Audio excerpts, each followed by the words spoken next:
अल्लाहु अल्लाहु अल्लाहु।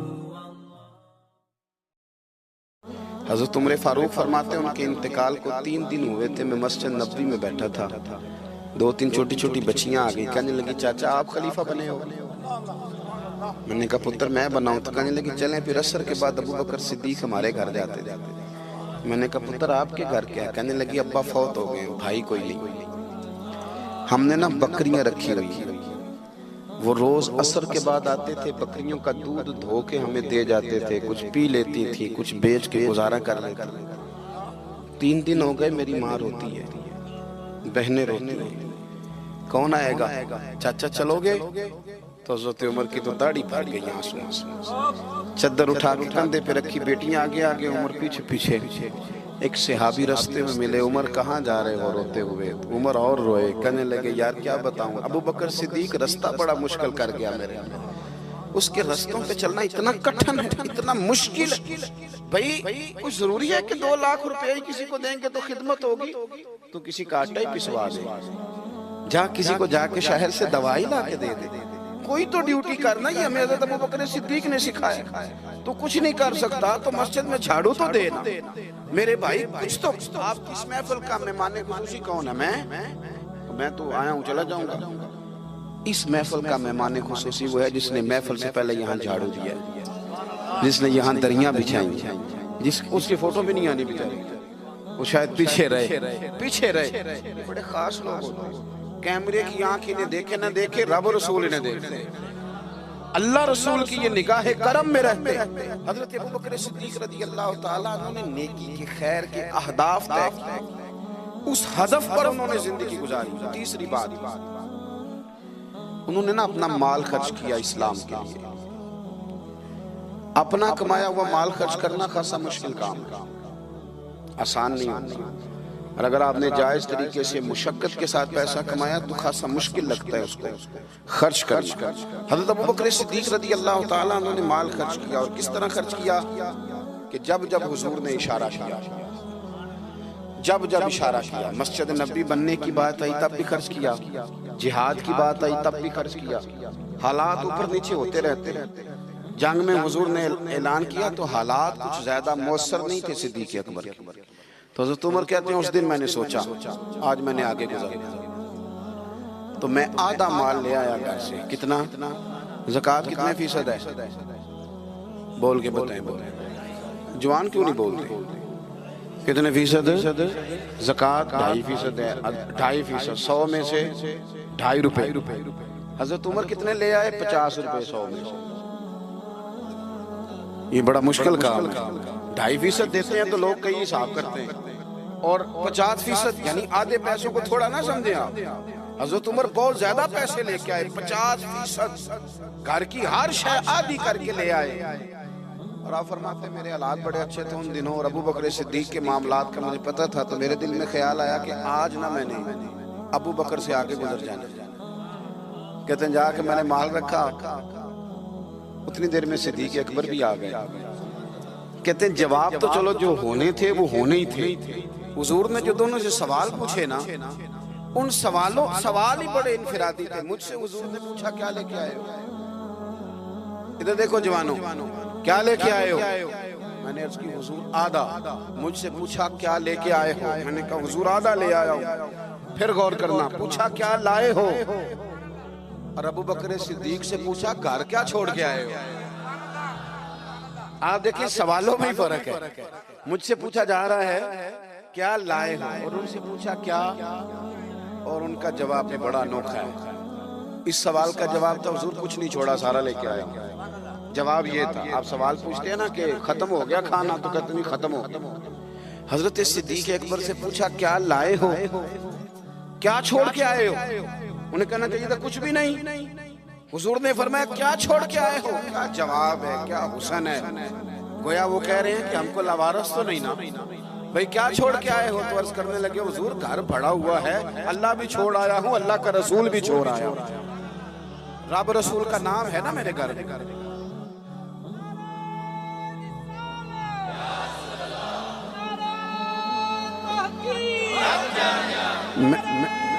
सुने सुने फरमाते मैं ना अल्लाह और उसके रसूल, ओ भाई हमारे घरों में सारा कुछ है आजकल, अल्लाह रसूल का नाम नहीं, माज़अल्लाह। वो क्या कह रहे थे, झाड़ू फेर के हर शय ले आया, पर घर में अल्लाह रसूल का नाम, अल्लाह रसूल का जिक्र मेरे घर में है।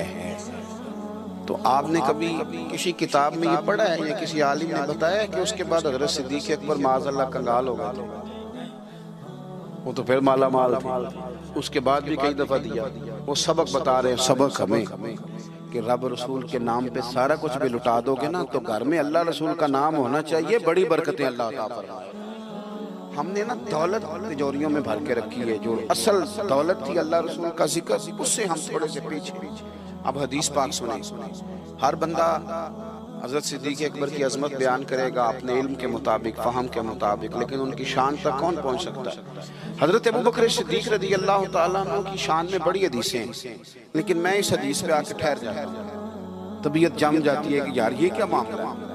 नबी पाक अलैहिस्सलाम ने फरमाया, लोगों मेरे पास जिसके भी पैसे आए हैं ना, मैंने अमानत समझ के खर्च किए, लेकिन जब अबू बकर सिद्दीक़ के पैसे आए मैंने अपने समझ के खर्च किए, अपने समझ, फिक्र कोई नहीं, जहां मर्जी लगा, अपने समझ के खर्चे। आखिरी बातें आपकी खिदमत में अर्ज कर रहा हूँ। एक तो पहले सबसे अर्ज किया कि सच सच ही होता है, हक वो हालात देख के नहीं बोलना, वो ज़मीर की आवाज़ सुन के बोलना। दूसरी बात, हदफ तय करें नेकी का, ये काम मैंने करने, आप हदफ तय करें, अल्लाह मदद करे। तीसरी बात मेरे अजीज, हज़रत अबू बकर सिद्दीक़ ने माल खर्च किया। माल जो है ना, नबी पाक अलैहिस्सलाम ने फरमाया, आला हज़रत ने फतावा रज़विया में हदीस लिखी है कि आखिरी दौर में दीन का काम भी दिरहम और दिनार से होगा, पैसों से काम होगा। आपको इदारे बनाने हैं, मसाजिद बनानी है, किताबें छपवानी है, तो किस तरह छपे? अपना माल हम, और हमने ये जिम्मा दे दिया अमीरों को कि अमीर खर्च करेंगे। हालांकि हमने वो हदीसें नहीं पढ़ी कि एक सहाबी किलो खजूरें लेके आ गए थे और मस्जिद नबी में माल का ढेर लगा हुआ था, तो हुजूर ने फरमाया ये किलो खजूरें ना सारे माल के ऊपर बखेर दो, जितना सबको सवाब मिलेगा उतना इस 1 किलो वाले को मिलेगा। तो हम ना वो ज़ौक़ नहीं पैदा कर पा रहे कि 10 रुपए की अल्लाह रसूल की नजर में इखलास वाले 10 रुपए की बड़ी कदर। हम सोचते हैं कि वो ना सारा कुछ चौधरी साहब ही आके करेंगे, हालांकि बरकत वाला जो माल होता है उसमें बड़ी खैर होती है।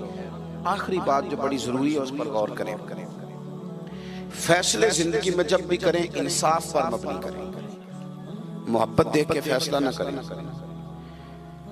मोहब्बत और होती है, काबिलियत और होती है। मुझे अब होना ये फितरी बात है, लेकिन उसका काबिल होना ये एक अलग बात। हर बाप को अपने बेटे बेटी से मोहब्बत होती है, ये फितरी तकाजा है, लेकिन वो काबिल भी हो ये जरूरी नहीं होता। हज़रत सिद्दीक़ अकबर के अपने बेटे मौजूद थे, वो जाते वक्त किसी को भी खलीफा बना देते। मौजूद थी उनकी औलाद, मुसलमान थी, कलमा पढ़ती, सहाबी थे, 4 नस्लें सहाबी हज़रत सिद्दीक़ बना सकते थे ना।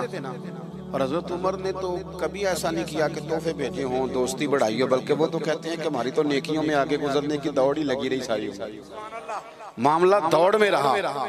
लेकिन हज़रत अबू बकर का फैसला देखें, जब वक्त विसाल आया तो आपने फरमाया उमर को बुलाओ।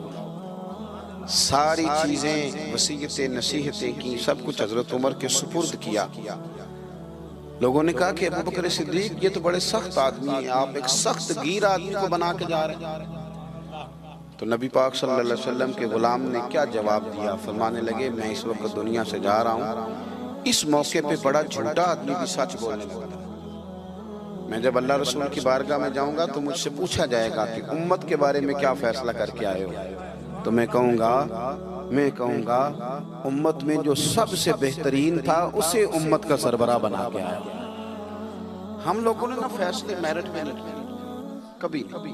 ये इलेक्शन हो रहे हैं, फलां काम हो रहा है, वोट किसको देना है, कहते सारी बरादरी उधर है। अब बरादरी को छोड़े, ये बताएं सच किधर है, हकीकत किधर है? वो किसी और बरादरी का बंदा इलेक्शन लड़ रहा है तो वो बंदा अगर ठीक है तो ठीक है, फिर आप बरादरी ना देखें, फिर तो शख्स देखें कि वो सही जा रहा है। हजरत उमर के फैसले हमेशा मेरिट है, हजरत अबू बकर के फैसले हमेशा मेरिट है, हजरत उस्मान गनी, मौला अली शेर खुदा, इन लोगों के फैसले हमेशा हक की बुनियाद। हजरत उमर को बना के गए। मैंने दोस्तों से कहा था इस साल, मैंने कहा था कि हजरत उमर के हालात पर ज्यादा किताबें हैं, उनके वाकयात ज्यादा हैं, क्योंकि उन्हें वक्त ज्यादा मिला ना, 10-11 साल। हजरत अबू बकर सिद्दीक को तो 2-2.25 साल मिले, लेकिन उनकी खिलाफत को मजबूत हजरत अबू बकर सिद्दीक ने किया। सारे फितनों का सर कुचल के खिलाफत सजा सवार के हजरत उमर को दी। अब ये जो हजरत उमर ने इतनी फैला दी खिलाफत और इतना बड़ा काम कर दिया दीन के लिए कि 24 लाख मुरब्बा मील पे फैल गया सारा कुछ, तो हजरत सैयदा आयशा सिद्दीक़ा रदियल्लाहु ताला अन्हा कहती मेरी गोद में सर था मदीने वाले हबीब का और आसमान पे सितारे नूर भरे चमक रहे थे। मैंने अर्ज की हुजूर आसमान के सितारों के बराबर भी किसी की नेकियां हैं। अब हजरत आयशा का अकीदा भी समझो, उन्हें पता है कि नबी करीम को पता है कि आसमान पे सितारे गिरे, और कोई उम्मती छुप के भी नेकी करे तो हजरत आयशा जानती हैं कि उस नेकी को भी मदीने वाले जानते हैं। कहा किसी की इतनी नेकियां भी हैं जितने आसमान पे सितारे हैं, तो हुजूर ने फरमाया है ना, है ना। हजरत आयशा बड़े तजस्सुस में थी, ख्याल था शायद मेरे वालिद का नाम ले। किसकी? तो हुजूर ने फरमाया फारूक आजम। बेटियों का बाप से प्यार, तो कहती मैंने फौरन अर्ज की हुजूर मेरे वालिद का क्या हाल है, उनका भी तो आलम बताएं ना। तो नबी पाक ने फरमाया आयशा उमर की जिंदगी भर की नेकियां हों तो अबू बकर की एक नेकी का मुकाबला नहीं कर। अब बात को समझे कि कितना मजबूत है वो शख्स, कितना मजबूत है कि हजरत फारूक आजम रज़ियल्लाहु ताला अन्हु के खैर के कामों में भी दर्जा जनाब सिद्दीक अकबर का ज्यादा है। हदफ तय करें, मेहरबानी करें, जिंदगी को जाया ना करें। लम्हात बड़े जाया हो गए और साबित करने की भी कोशिश ना करें कि हम सही चल रहे हैं। आप चलते रहें, वक्त खुद ब खुद साबित कर देगा। वक्त साबित कर दिया करता है कि जनाब यूसुफ बेगुनाह भी हैं और सच्चे भी हैं, और वक्त साबित कर दिया करता है कि वो मिस्र के जेल खाने के नहीं, मिस्र के तख्त के वारिस हैं। तो आप काम करें, कोशिश करें, दीन के लिए आगे बढ़ें, आप लोगों की फलाह के लिए, वतन की फलाह के लिए। हजरत सिद्दीक अकबर रज़ियल्लाहु ताला अन्हु ने हमें कहा कि ढूंढ ढूंढ के नेकी करो, जो तुमसे मुमकिन हो सके वो खैर का काम करो। दुआ करता हूँ जो मैंने कहा है अल्लाह उसे कबूल फरमाए। आप लोग बैठे जी, किसने उठाया? तशरीफ रखिए। और जहाँ हम गुफ्तगू के दौरान भूल गए अल्लाह हमें माफ़ करे। महफिलें होती हैं नज़रियात की, सरकार के नाम की, शख्सियात की नहीं होती। ये महफिल मेरे नाम की नहीं, हजरत सिद्दीक अकबर के नाम की। तो मैंने जैसे अर्ज किया कि मुसाफिर हैं। और अगर आपने अभी तक हमारा चैनल सब्सक्राइब नहीं किया तो फौरन सब्सक्राइब कीजिए, साथ ही बेल आइकॉन पर क्लिक करें ताकि मजीद आने वाली वीडियो है वो आपको वक्त पर मिलती रहें। अल्लाह हाफिज।